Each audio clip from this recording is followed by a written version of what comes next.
Hello friends, I am Meenakshi Sharma, Assistant Professor in Biyani Girls B.Ed College. Today I deliver a lecture on factors of motivation, यानी अभिप्रेरणा को प्रभावित करने वाले कारक या अभिप्रेरणा उत्पन्न करने वाले कारक।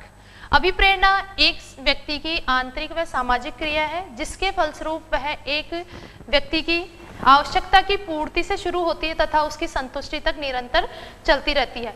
यह एक प्रकार की प्रक्रिया है जिसके दौरान व्यक्ति अपने लक्ष्यों तक पहुंचता है। विद्यार्थियों में अभिप्रेरणा उत्पन्न करने के लिए शिक्षक ने कुछ घटक निर्धारित किए गए हैं। उसमें सबसे पहले है हमारा इंटरेस्ट यानी रुचि। रुचि एक मनोवैज्ञानिक या मानसिक प्रवृत्ति है जिसमें व्यक्ति अपने कार्यों को स्वतः ही करने के लिए अपने मन से तैयार होता है। इस रुचि को ध्यान में रखते हुए थॉमसन ने कहा है कि अभिप्रेरणा व्यक्ति में रुचि के माध्यम से आती है और रुचि जो है व्यक्ति की जो रुचि होती है वह अभिप्रेरणा को अत्यधिक प्रभावित करती है। नेक्स्ट है एटीट्यूड। एटीट्यूड यानी अभिवृत्ति। अभिवृत्ति व्यक्ति में अपनी प्रतिस्पर्धा को या अपने अधिगम को बढ़ाने के लिए एक महत्वपूर्ण प्रवृत्ति होती है।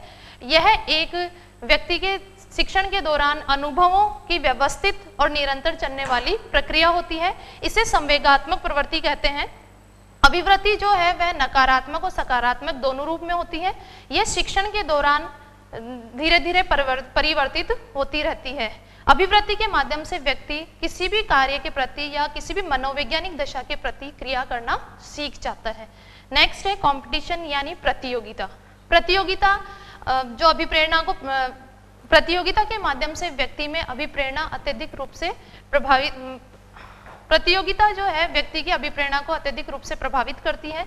जीवन के प्रत्येक क्षेत्र में व्यक्ति को प्रतियोगिता का सामना करना पड़ता है, चाहे वह परीक्षा में पास होना हो और चाहे वह व्यक्ति को जीविका प्राप्त करनी हो। प्रतियोगिता व्यक्ति में, यदि प्रतियोगिता किसी इंसान में कठोर या तीव्र प्रतिस्पर्धा का कार्य करने लगती है तो वह उस तीव्र प्रतिस्पर्धा व्यक्ति के लिए हानिकारक सिद्ध होने लगती है और व्यक्ति इसमें क्या हो जाता है, कुंठित होने लगता है। नेक्स्ट है इंस्पिरेशन लेवल यानी आकांक्षा स्तर। आकांक्षा स्तर जो है व्यक्ति के सीखने की प्रक्रिया को गतिशील बनाता है।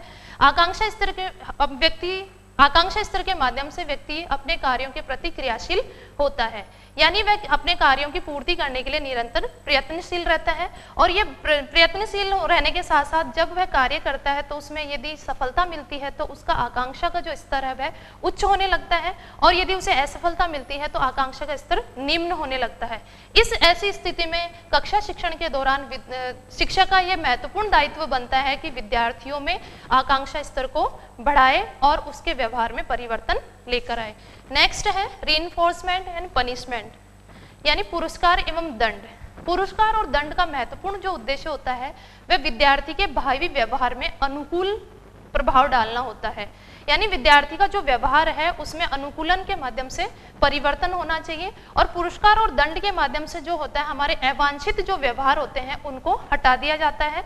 और जब धीरे धीरे जब शिक्षक के द्वारा पुरस्कार और दंड का उपयोग किया जाता है शिक्षण के दौरान तो विद्यार्थी में उस जो गलत कार्य होते हैं वह निरंतर हटते चले जाते हैं और अच्छे कार्यों की तरफ बच्चा या विद्यार्थी परिवर्तित होता रहता है।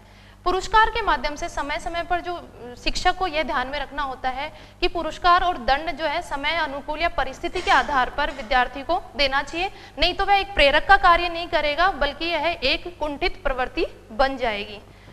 ये सभी जो मोटिवेशन के जो फैक्टर्स हैं उनको ध्यान में रखते हुए विद्यार्थी को शिक्षक के द्वारा या कक्षा शिक्षण के दौरान अभिप्रेरित कर सकते हैं। और अभिप्रेरित करने के लिए शिक्षक को विद्यार्थियों की आकांक्षा स्तर, योग्यताएं एवं उनकी जो लेवल है उसको ध्यान में रखते हुए अधिगम की परिस्थितियों का निर्माण करना चाहिए। Thank you for watching and listening me. For further detail please log on www.gurukpo.com।